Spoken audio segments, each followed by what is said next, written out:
ఇంకా ఎవరు రాలేదేంటి? Praise Lord sister. Praise Lord brother. ఇంకా ఎవరు రాలేదా బ్రదర్? లేదు సిస్టర్, ఇంకా ఎవరు రాలేదు. ఆరాధన మొదలయ్యేలోపు ప్రార్థన చేద్దాం రండి. అవును బ్రదర్, దేవుని సన్నిధిలో కొంతసేపు ప్రార్థనలో ఉంటే మనసు చాలా ప్రశాంతంగా ఉంటుంది. రండి వెళ్దాం.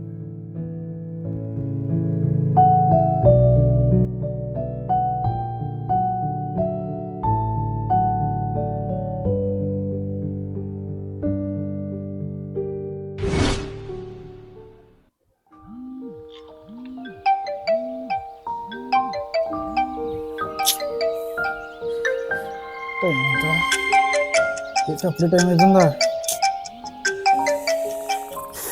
ఆరాధన చేయక వెళ్దాంలే.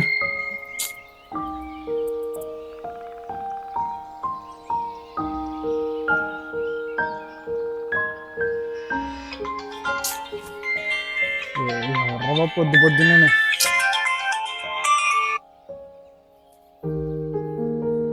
హలో రవి, చెప్పరా కిరణ్? ఇంకా లేగలేదా? ఇంకా లేవలేదురా. ఆరాధన టైం అయిపోతుందిరా. ఊరు అప్పుడు ఎందుకురా బాబు, ఇంకా పాటలు కూడా స్టార్ట్ అవ్వవు. ఎప్పుడు వస్తావు? ప్రసంగం చెప్పినప్పుడు వెళ్దాంలే. లాస్ట్ ప్రార్థన మిస్ అవ్వకుండా ఉంటే చాలు. అర్థవుతుందా? తర్వాత చేస్తానులే. ఉంటాను. సరే. హల్లెలూయా, హల్లెలూయా, హల్లెలూయా. ప్రభువా, ఈరోజు భారమైన హృదయాలతో వచ్చిన ప్రతి ఒక్కరిని నీవు తాకుము. ప్రతి ఒక్కరి జీవితానికి రక్షణ దయచేయండి తండ్రి. నీ సన్నిధిలో ప్రతి ఒక్కరి పట్ల మీరు అద్భుతం జరిగించండి. మీ ఆత్మను మా మధ్యను కుమ్మరించండి తండ్రి. అందరూ ప్రార్థన చేసుకుందాం. హల్లెలూయా, హల్లెలూయా, హల్లెలూయా, హల్లెలూయా.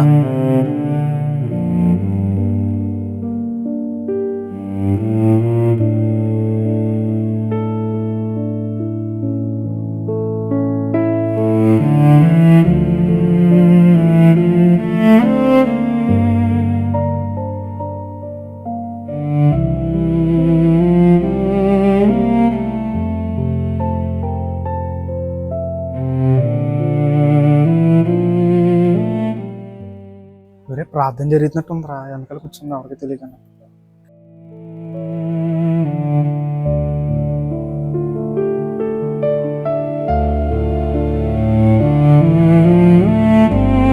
ఈరోజు దేవుని వాక్యం ఏమని సెలవిస్తుందంటే, నా కుమారుడా, నా ఉపదేశములను మరువకము, నా ఆజ్ఞలను హృదయపూర్వకంగా గైకొనుము. అంటే దేవుని ఆజ్ఞలకు మనం లోబడి ఉంటే దేవుడు మనకు మేలు చేస్తాడు. అలాగే దేవుడి ఆజ్ఞలను ఎవరు తిరస్కరించకూడదు.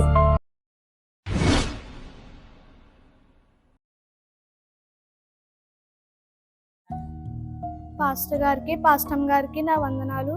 కూడి వచ్చిన ప్రతి సంఘపు బిడ్డలకు నా వందనాలు. నిన్న జరిగిన రోజు దేవుడు మా కుటుంబాన్ని ప్రమాదం నుంచి ఎంతగానో కాపాడాడు. దేవుడికి నేను నా రుణం తీర్చుకోలేను. దేవుడు మా కుటుంబం పట్ల చాలా కార్యాలు చేశాడు. నేను ఇప్పుడు ఇలా ఉన్నానంటే దేవుడు చేసే కార్యం వల్లే. మీరు ప్రతిరోజు మీ అనుదిన ప్రార్థనలు నన్ను గుర్తు చేసుకుంటారని చిన్న సాక్ష్యం దేవుడు దీవించిన కాక. దేవుని నామానికి వందనాలు. పాస్టర్ గారికి, పాస్టర్ గారికి వందనాలు. కూడి వచ్చిన బిడ్డలందరికీ వందనాలు. నేను ఎన్నాళ్ళగానో ఒక సమస్యతో బాధపడుతున్నానండి. ఈరోజు నేను దేవుని ఆరాధనలో దేవుడు నాకు స్వస్థత కలిగించాడు. కేవలం దేవుని కృపే. ఈ చిన్న సాక్ష్యం దేవుడు దీవించిన గాక. ఆమెన్.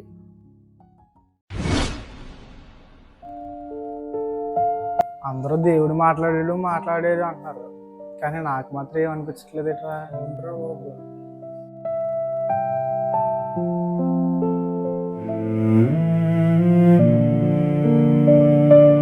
మీరు ఎప్పుడు వచ్చారు?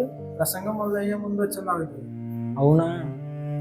అవునా రవి, మేము మొదటి ప్రార్థన నుంచే ఉన్నాం. అందరూ దేవుడు మాట్లాడాడు అంటున్నారు, కానీ నాకు మాత్రం ఏమనిపించట్లేదు. దేవుడు వాక్యంలో మాత్రమే కాదు, ప్రార్థనలోని అలాగే ఆరాధనలో కూడా మాట్లాడతాడు రవి. అవును సిస్టర్, నాకు ఇప్పుడు అర్థమైంది.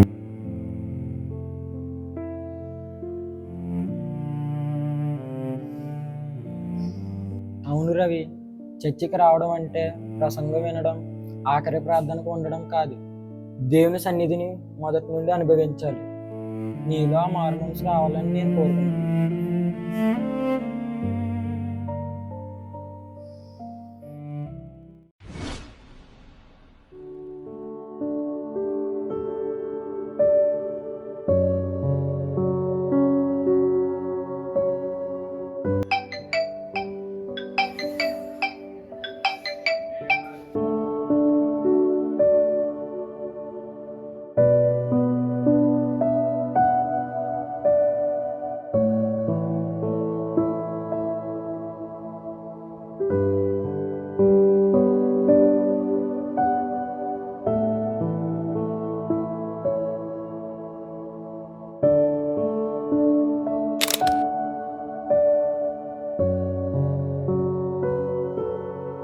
హలో చెప్పరా రవి. కిరణ్, రెడీ అయ్యావా? రెడీ అయిపోయాను. 2 నిమిషాల్లో వస్తాను. సరే అయితే.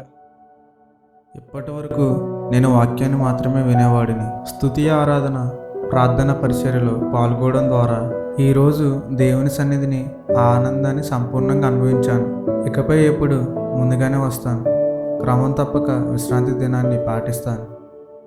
ప్రియమైన సహోదరులారా, చర్చికి సమయానికి రావడం ఒక అలవాటు మాత్రమే కాదు, అది దేవునికి మనం ఇచ్చే గౌరవం. స్తుతి, ఆరాధన, ప్రార్థన పరిచర్య ఇవి కూడా వాక్యంలాగే దేవుడు మనతో మాట్లాడే సమయాలు. ఆదివారం దేవుని ఆరాధన రోజు కొందరు దేవునితో సమయం గడపడానికి ముందుగానే వస్తారు. మరికొందరు మాత్రం పాటలు అయ్యే సమయానికి, వాక్యము మొదలయ్యే సమయానికి రావడం సరిపోతుందని, మరికొందరైతే ముగింపు ప్రార్థనకి వెళ్తే చాలు అనుకుంటారు.